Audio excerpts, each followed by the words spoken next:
पड़ता है। गर्भस्थ शिशु पर माता पिता की चेष्टाओं का बहुत बड़ा प्रभाव पड़ता है।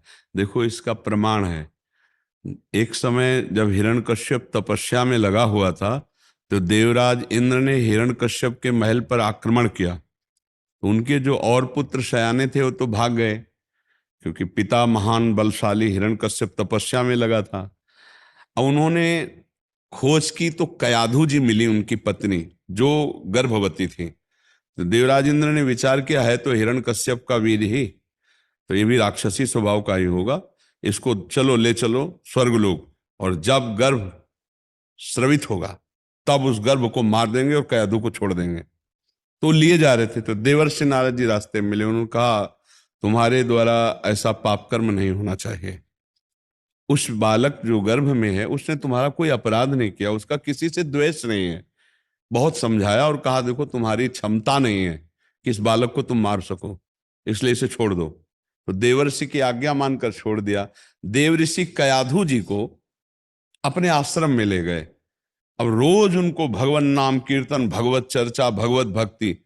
तो प्रहलाद जी प्रकट हुए। उनके मित्रों ने पूछा कि हम तुम्हारे गुरु को जानते हैं, संडामर्क को, ये तुम्हें किसने शिक्षा दी जो इस उच्च कोटि की भगवत भक्ति। तब उन्होंने बताया कि गर्भ में मैं जब मां के था तो देवर्षि नारद जी ने मुझे शिक्षा दी, उन्हीं के प्रभाव से मेरे हृदय में ऐसी हरि की भक्ति जागृत हुई। दूसरा उदाहरण, गर्भस्थ शिशु अभिमन्यु अपने मां के गर्भ में ही जब वो अर्जुन जी चक्रव्यूह रचना को तोड़ने की क्रिया बता रहे थे तो वही सीखा, और मां शयन कर निद्रा में हो गई सप्तम द्वार भेदने का, तो वो नहीं सीख पाए। इसका मतलब यदि गर्भ धारण हो जाए और मां और पिता ब्रह्मचर्य से रहें, गर्भ होने के बाद फिर सहवास न करें, नहीं बालक की दिमागी स्थिति में और उसकी शारीरिक स्थिति में दोनों कुप्रभाव पड़ते हैं।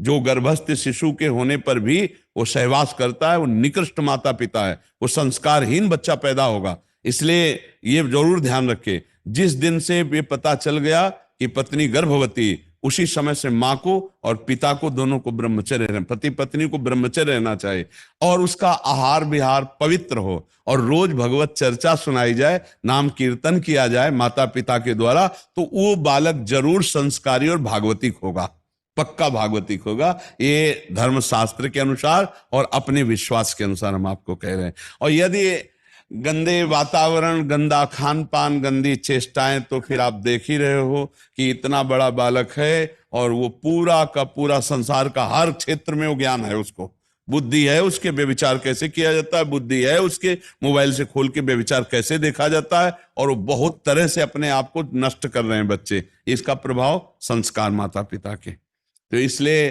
धन्यवाद है उन माता पिता को जो अपने गर्भस्थ शिशु से शिक्षा प्रारंभ करते हैं और 9 वयस्क होते होते राष्ट्र सेवक, समाज सेवक और भगवत सेवक के रूप में अपनी संतान को उपस्थित करते हैं। धन्य है उनका जीवन।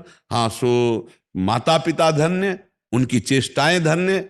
जहां नाम प्रसंग कहत उपदेश, जाया धर्म धन्य सो देश, धन्य सो कुल जय जन्म भयो, धन्य सो तात, धन्य सो माए। अरे हरि नाम जापक पुत्र पैदा हो जाए, राधा राधा नाम जपने वाला, इससे बड़ा और क्या महान कार्य होगा। क्या गृहस्थी में भक्ति नहीं होती? बहुत जोर की होती।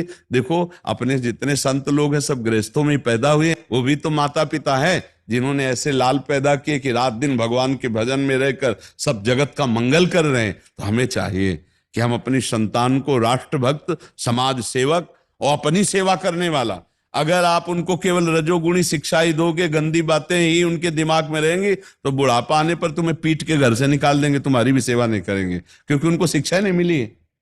इसमें दोष जो है, माता पिता का गर्भ से लेके 9 वयस्क होने तक माता पिता ही गुरु होते हैं बच्चे के। प्रथम गुरु माता पिता होते हैं। जैसी शिक्षा दोगे वैसी शिक्षा। तो पक्का गर्भस्थ शिशु पर संस्कार पड़ते हैं माता पिता के आचरण, चिंतन और व्यवहार का। समझ पा रहे हैं?